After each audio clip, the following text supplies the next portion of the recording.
The fourth annual Sir Randall Fox Labor Day Parade took place this morning, beginning at historic Windsor Park. Happy Labor Day and good evening, Bahamas. I'm Charisma Robinson. The National Congress of Trade Unions, led by John Pinder, and the Trade Union Congress, led by Obie Ferguson, marched with their affiliate unions along the same route this Labor Day. The NCTU ended its parade at Christie Park, and the TUC went to Arawak Key.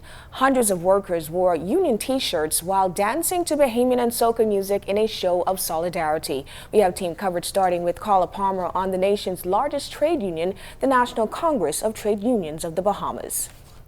President of the National Congress of Trade Unions, Mr. John Pinder, is serving his second term in this capacity, and since he took on the role in 2010, he admits that his agenda is not complete, as some issues linger unresolved.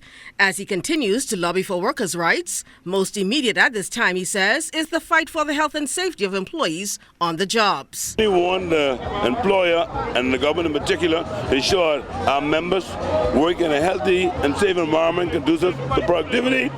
Too many of our members work in these mold-infested buildings and making them sick.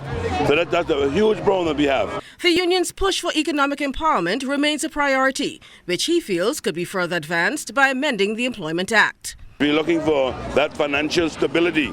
I believe we can bring economic freedom to them if the government look at our natural resources, which will create much more jobs. We are still challenged with this clause in the Employment Act that says an employee can terminate you without cause, and they only pay you for X amount of years of service. The redundancy pact is the same challenge, so we want the government to revisit and amend the Employment Act. Pinder also wants agency shop to automatically become a part of the union's package once union recognition is given.